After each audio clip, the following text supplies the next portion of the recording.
Hey guys, welcome back to We Watch Movie. I am Mike, and thank you all for spending a minute of your Friday with me. I hope you guys have an amazing weekend. We got some horror movie news to talk about. First off, Trick or Treat Studios. I just had somebody the other day that I was arguing about with because they're being so goddamn pessimistic about the movie, and they were like, Trick or Treat didn't even release a mask. This movie's gonna blow ass, and they know it. That's why it's going to Peacock.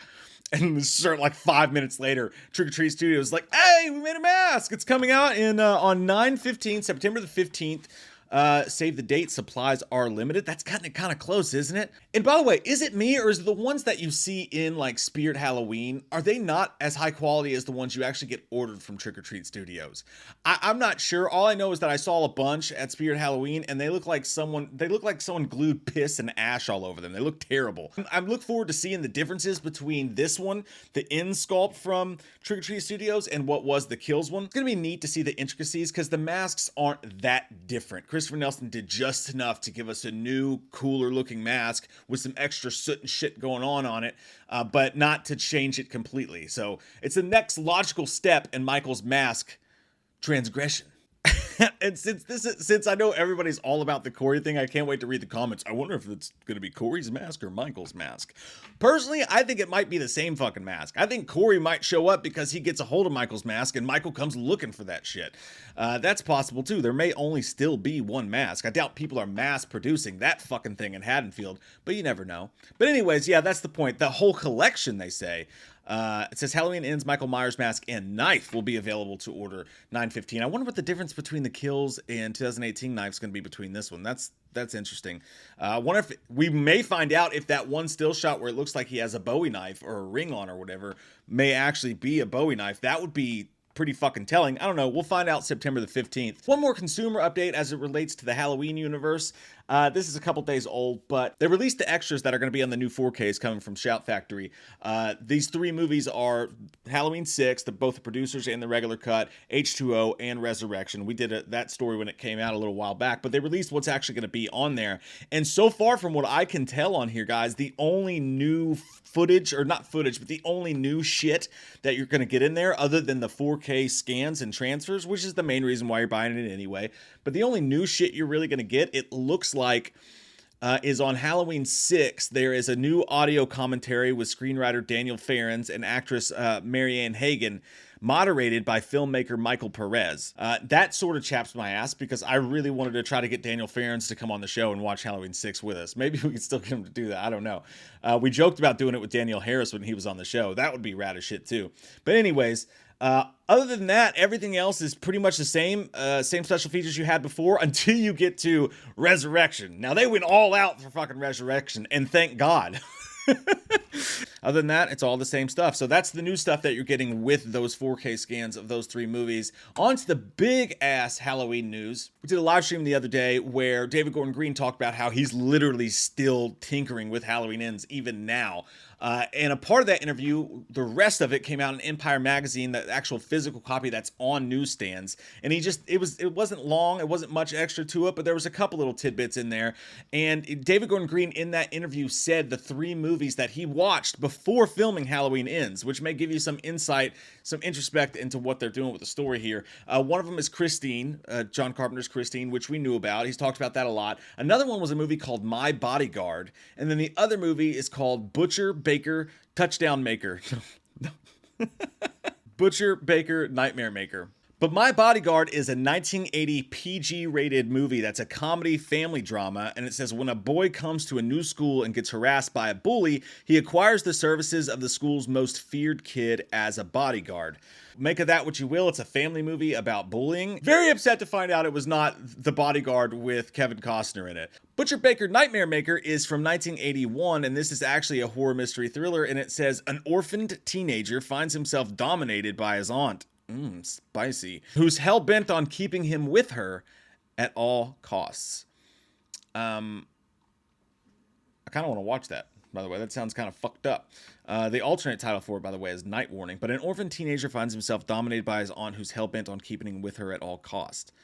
can't really understand. I'm going to watch those 2 movies just for fun and rewatch Christine just for fun. Maybe we'll make a video on talking about those. He said, these are movies I watched when I was a kid, and what I took emotionally from them, I'm trying to translate into a new form.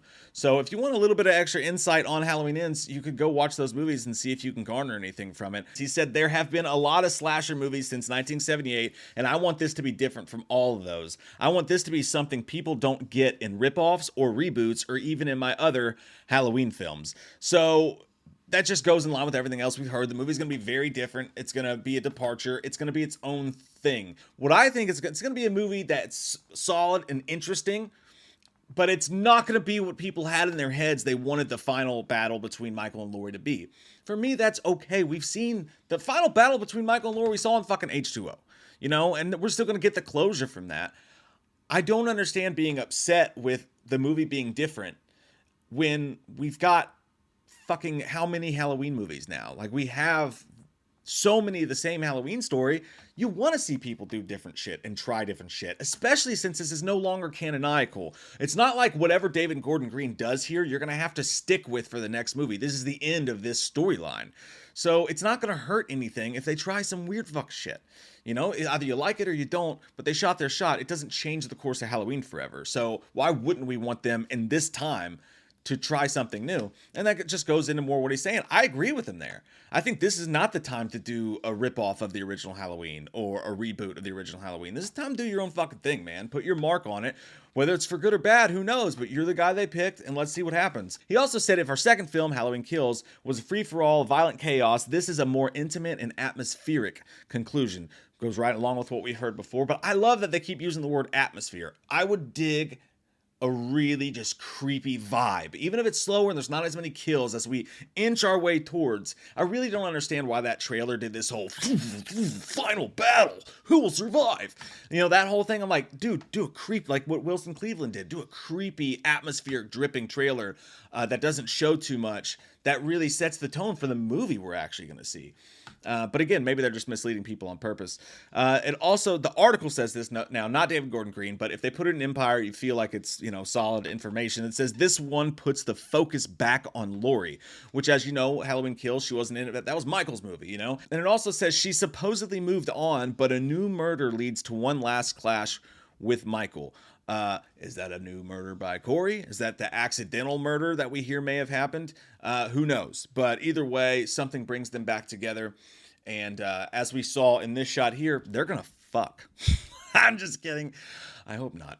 But yeah, some interesting tidbits there from David Gordon Green. I'm excited, guys. How do you feel about this the more and more you hear about it? I feel like at first it was a shock, like, because we all have the movie in our heads we'd like to see. We'd all like to see a perfect, really scary Michael hunting people down movie.